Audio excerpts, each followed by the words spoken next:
All right, everybody, why don't I show off my 90-gallon turtle setup? Walk it through, show you the turtles that are in there. There's Big Bertha right there. You've seen her before. She's in the big tank now. And then we've got another turtle in there I'll show you off. So it's 90 gallons, filled nearly to the top with a large basking area. But let's hit all the essentials and let's hit what you need if you're thinking about setting up a turtle tank, because this will give us let's get a good view. So you guys, let's keep in mind that normally when people get turtles, they are in a tank that is much too small, and turtles get big, as you can see, and they get big pretty quickly. But you don't want to start them in a giant tank like this. Eventually, April O'Neil and Casey Jones will join this tank with Big Bertha and Jubilee, but we'll get to that. And this is the perfect size tank for the 4 turtles and the large algae eater, and we're going to leave it like that. But just so people realize, a 90-gallon tank, which is a lot of room, you're only looking at about 4 feet in width and about 1.5 feet of depth and about 2.5 feet of height. So it doesn't need to take up a large spot. It's not like you're going to be struggling for space. And a lot of times you'll just have the amount of space that you're using. So I'm going to go through my setup to maybe encourage other people too to see how easy it is. Because turtle tanks are a little bit more unique than fish tanks, because you need a basking area, a dry basking area. And I'll get to that and I'll get to the options, but first let's hit all of the normal necessities. So there is a 300-watt heater back there set to 79 degrees. That is a manual set heater. So it's got a gauge that is on the top.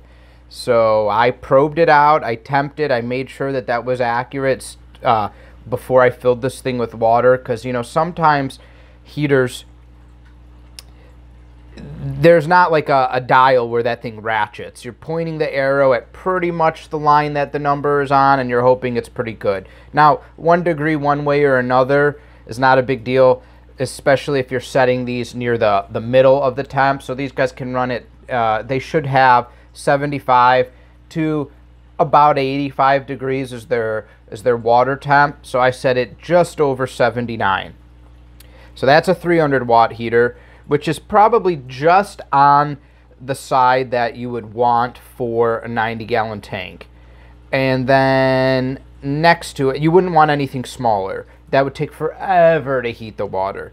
But then next to it is a 100-watt heater, much too small on its own to run this tank, but there's a couple reasons why I have it. One is it's there as a backup, but 2, it also is digitally set.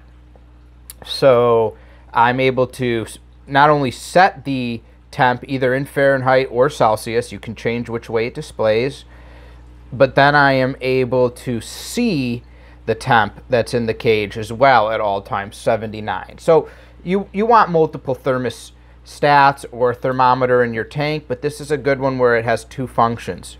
Okay, easy. Then I have an air stone, and I'm not set on the placement yet. I think I'm going to move the air line along and put it down more in the middle, because the turtles love playing in the air. And then next to the air stone are the inlets for the filters. Now, the key is you can't put the air stone right on top of the filters, or you're going to suck in a lot of air into your filters, and that is going to be very noisy and not give you as good filtration. So I actually am messing around with the placement. I actually had it closer to the front of the tank. They've pushed it back. It is right on the cusp of putting air into that filter. And overnight they had hit it and they had put air into the filter. Now, turtles don't need air per se, because they don't breathe out of the water. They breathe air from the normal air. So why do you put an air stone in their water? Well, we'll hit on that more in the turtle myth video that I'm going to make. But just anyone thinking, some small type of air, you want to put some air into that water, and we'll hit on it in another video. And then on the opposite side of the tank, so here's your intake for the filters. This is where you'd want to put your exhaust for the filters, essentially your outputs. And I got them buried way down, but at two different heights, and it might be hard to pick up. There's the bottom one and there's the top one. Now I have a third filter that I'm going to be adding to this tank, which is a UV filter to prevent algae and other bacteria. But you never want to add that at the beginning of your tank. You want your tank to run at least a month before you go ahead and turn that filter on. I've already got the spot for it cut out, wired in, and everything. It's just not there yet. So that is that part. Now, if we come way down, the nice thing too is it's pretty quiet because all of my internals are inside. So I've got my two canister filters here, my air pump, and then my electrical, which is run for the lighting and everything like that. So that all comes on the inside. The doors get closed, and you barely hear this thing at all, which is really nice. If you're doing a fish tank and you're doing a canister filter, a larger fish tank, I've seen some setups where the canister filter is exposed and air pumps are exposed, or maybe it's on a stand that has a shelf. This is just a way to keep it looking neat and quiet. Okay, you also see my little turtle block in there to help condition the water.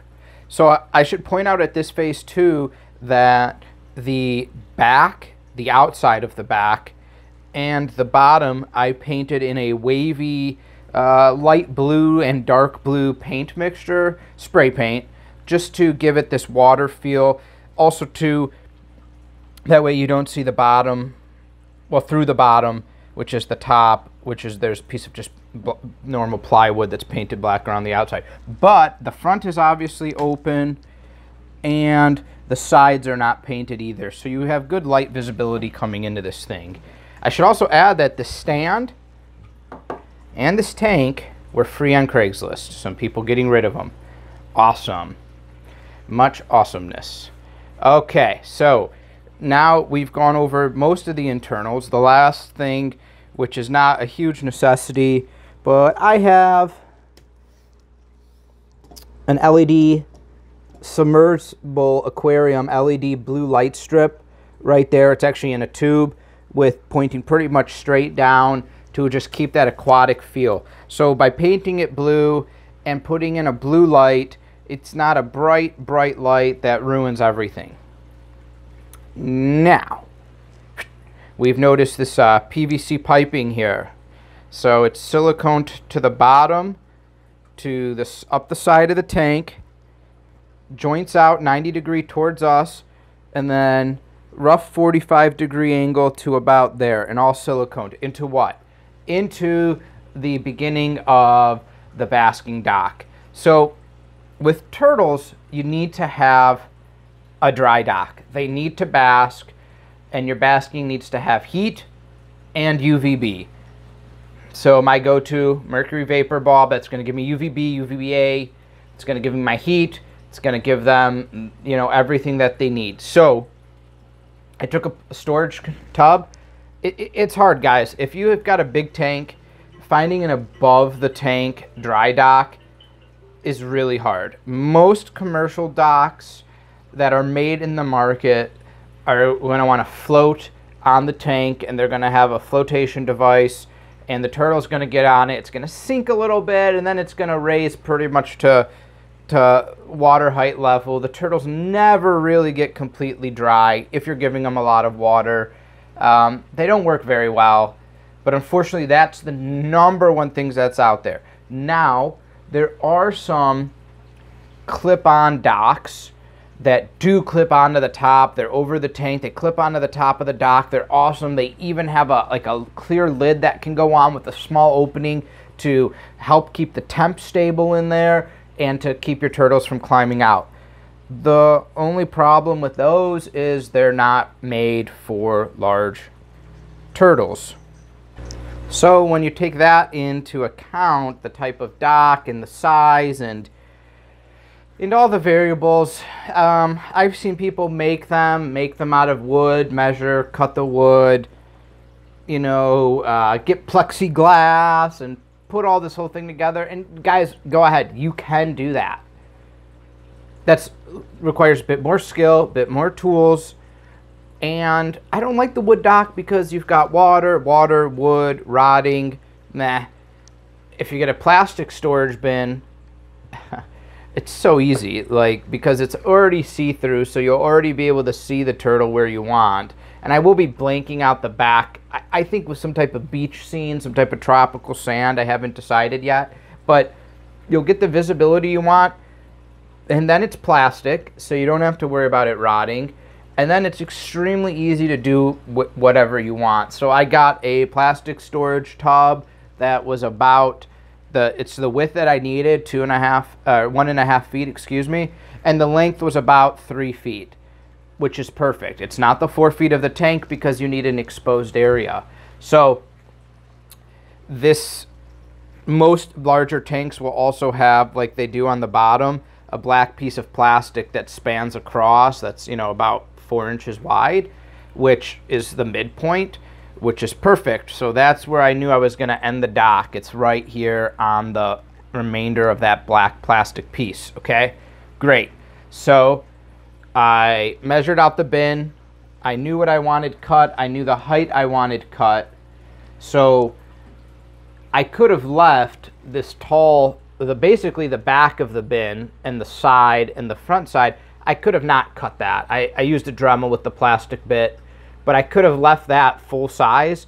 I cut it down because I like to pet the turtles. They come up here, I pet them, I'll give them a treat, I'll feed them up here, you know, so I wanted to be able to interact with them. If not, if you don't want to interact with them when they're on the dock, or you only want to interact with them from the front when they're on the dock, it's even easier because you don't have to cut this L shape out, and you just leave it like normal. But I want to interact, so I cut it out. The bin itself came to about here, and I cut out, again, another L to have an opening here, and cut this piece down, cut the side off. So this ramp is actually the plastic of the bottom of the tank and still connected. All I did was heat it with a torch, but you could use a matchstick lighter as well, which got it very soft. I bent it and then I put cold water on it. It hardened that up nice, and I had my 45-degree bend all intact, one piece. Perfect. And obviously the turtles are heavy, even though that this would float, so that's why I built the support with the PVC pipe going up and over and out. Now, this I've seen some docks be built without that type of pipe and they sit in the middle. To me, this was really important because if you're going to have multiple turtles in a dock, they sometimes will sleep and rest on varying stages of the ramp. I just didn't want all that weight to be on there, so I left it to be on that support structure that I built. Oh gosh, you just want to be on camera too. Now, to make that was really simple. I was just at Home Depot. I measured the length roughly that I'd need. It was 2 of their pre-cut PVC pipes. I bought 2 90-degree bends, and I bought a cap for the top and a flat piece for the bottom, and then I just siliconed that all in. And then when that's siliconed in, then I siliconed the dock in on top of it. And now while it was drying with silicone, while this was empty, I did have a piece of wood to go on the bottom of it to hold this side up, obviously, so everything could dry. Once it dried, it was rock solid. And then obviously that's filled with air. All the seams were siliconed. It's going to be buoyant, so I knew filling it up with water would also take the weight off. I did this in an afternoon, guys. It's not hard. Now, I used for the ramp, and I've seen other people use it, and I can't tell you guys to do this enough. Even if you have a dock that's pre-built and it has a a plastic or wood platform that's going down that is just, even if it has grooves. I use reptile carpet to line the dock and a little bit of the top piece. And then I put pieces of Velcro. So because it was plastic, I actually dremeled in a few slots. So this is actually woven or pulled through, squeezing the reptile carpet onto the dock, which this does a couple things. So one is the reptile carpet, they can sink their claws into it. They can get up and down this ramp super easy. But then having those Velcros, even still, those are like more ridges that they can go and grab onto and help them when they're on their way up. Awesome, simple, easy. And then I have two, these were just left over in my basement from when I bought the house, from when they redid the master bathroom. There was a variety of them. They were probably samples. These ceramic tiles, and I went with the ones that were not glossed. So these got a little bit of a grit, a little bit of a texture on them for the turtles to be able to come up, and it absorbs, you know, some of the heat of the mercury vapor bulb. So you get a dry spot, and then you get the heat absorption, and then they can lay on that. It's really good. It's a nice hard thing to lay on. Now, because this is a plastic bin, most storage bins, and here's just another, what are you doing? That is how you're going to try to climb on? Oh, good God. Oh, no, we may have to help this. Okay, here we go. We're coming up. Just because the one turtle is there, Big Bertha had to basically pull herself up. They love the dock. They've never had a dock this big. They love the dock.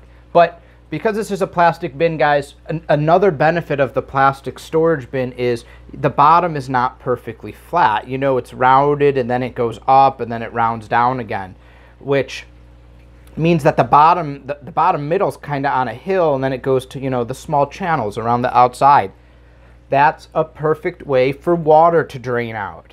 So, did one of two things. One is this end is slightly higher than this end, so it slants this way. So if they ever came up and had a lot of water, and it's very slight, it could drift this way. But the other thing I did is, in that, you know, grooves that go around the outside, I dremeled in a few holes every couple inches. Now you can't really even see them because the tiles hover over them, but you can kind of see how this one tile is slanted a little bit, which is just perfect. But so that way, if there was ever to get in a large amount of water in here, it'll just drip out through the holes. Oh, here she comes again. Yeah, she absolutely loves just climbing up and then jumping down, going kamikaze. So that was another benefit of that plastic storage bin, is the bottom, I don't have to worry about it rotting, and it was easy to put some holes in it, and then it already is bubbled out in the middle, which already then allowed me to put some holes. Now, I've seen other people too do dry docks where they leave a channel open at the back, and I don't have that because I wanted the full thing. They'll leave about a 1-inch channel because you need to fit your hoses for air pump, heater, electrical cords, filter, intake, and output. Well, one is the output doesn't matter because it's over here where there is no backing, which is fine because I only took that to go, you know, as far as it needed to go. Hello. Hi. Fascinating. Aren't turtles just awesome, guys? Like, look at that pattern. Look at her face. Now, I did cover this, by the way, with this piece of styrofoam. It actually was perfect. It's the piece of styrofoam the light came in, and it like protected it during shipping, just in case anyone has the idea to run and jump off like she does. She doesn't nail her head on the plastic of here. She hits this. That's all that's for. But let's cut back. Do you know that you are interrupting the video? Do you know that? I just wanted to make sure that you knew that. Oh, okay, just continue on your way. So you need an area for wires, pumps, etc. So this style, not having this sit on across the whole thing, only going the length that it needs to be, meant that I didn't have to have anything special for these guys. Okay, awesome. And then the area that I did need I just dremeled in slots. So I cut 3 slots. The one on the far left is a little bit wider than the others because on the side of the intake hose are where all the electricals are going for the not for the filters, for the heaters and for the LED light. And then the one on the right is the smallest. It's currently empty because that is where the algae filter is going to fit down. And then again, the algae filter is just going to let out. It's just going to let out over here. So that's not a problem either. So, gosh, 20-minute video. Where do we end this? This is basically it, guys. This was not hard to do, nor was it expensive. Oh, hi. You can easily put this together because it doesn't take up as much room as people think. I will give you one word of warning is because this is 90 gallons, I used my hose to fill this up, and it's, you know, officially the first day of spring, but the hose water coming in was 45 degrees, it read on the thermometer on that tank. So with both these heaters going, it took 12 hours to get this up to 79 degrees. Now, that's okay because you don't want to, you could put the turtles in as soon as it hit 75 degrees, which is what I did, which was about an hour before it got up to 79, because once it started moving, it really started moving. Obviously, the heaters need to heat up. But there are chemicals you guys got to put in here too, so don't forget that part. You put in your container of live bacteria. I've shown it before. It's cheap, it's easy, you dump the whole thing in. When you do a new tank up to 100 gallons, you dump the whole thing in. If you go over 100 gallons, you need a second bottle. Simple. Use my stress coating to get all the contaminations, the metals, chlorine and stuff out of our tap water, out of there. And then you put in, you know, I put in aquarium salt to give it nice electrolytes. I put in that turtle to have it release calcium and all that. I make sure I put in pH solution as well. And guys, this is stuff you really only need at the beginning and then maybe sometimes to treat. Just so I make sure that the pH is right. But probably the largest one is that you put in your anti-turtle poop solution, whether it's sludge remover. There's many different brands, and a lot of times these bottles are on sale for $1 to $2 on Amazon. Because turtles poop in a solid mass. So actually, if we look down here, you'll see some black specks right there. So they poop in a solid mass. So you have a couple options. You can then collect their poop, that solid log that's floating at the bottom of the tank, although I would say not. Or you put in, you know, the natural enzymes that break up their poop and basically liquefy it, so the filter takes care of it, which is what I recommend. So you treat the water with that, and it's good to go, and then you just let it ride, which is really nice. You have multiple filters, it'll take care of the water, you've got oxygen in there. The turtles love the basking dock as they come up. So this is not expensive. Whether you do $1 per gallon tank size at one of your major pet stores, or you fish around on Craigslist for a free tank or a cheap tank for people who are moving or downsizing. They're on Craigslist all the time, tanks that come with stands. And then you get yourself a nice setup over an afternoon. Now, the last thing I'll say, the last two things is, when you guys do a dry dock, I've seen some where they sit in the tank, where they sit kind of down. Don't do that. Don't do that at all. Let it sit on the tank. Now, you could let it sit on this little lip that all the fish tanks have, if you wanted it to sit down, but then remember that your dock wouldn't go the full length, so that's, you know, an inch on both sides and then an inch on the front and back if you're using it all. But do not have it sit down, and do not fill the water all the way up to the tank, because again, turtles breathe air, so there is a pocket of air from here, and it's quite a bit, it's about 2 inches to the top of that where they can stay over here, come up, breathe their air, go back down. They don't have to come over here to breathe air. Because especially if you had more than one large turtle, you can get in an area where this in and out ramp gets really congested. So that's one.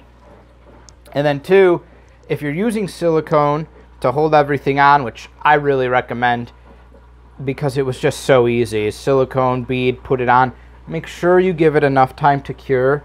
In some areas on this tank, I have some thick patches of silicone that took about 1 week to cure. And then the last thing I can do, because Big Bertha decided to do this, she went down and she headbutted that, which then put it in contact with the filter, which means it's much louder down here because the filter is now kicking up air, which is also why we see a ton of air bubbles on this side as they come out. So I'm going to move that, and by the end of today, I'll decide if I want it permanently in this front corner, although I think I'm going to put it in the back middle. That way they can swim through it left and right. That's it, guys. Hope you enjoyed this video. It's goodbye from Big Bertha. Goodbye from Jubilee. Till next time.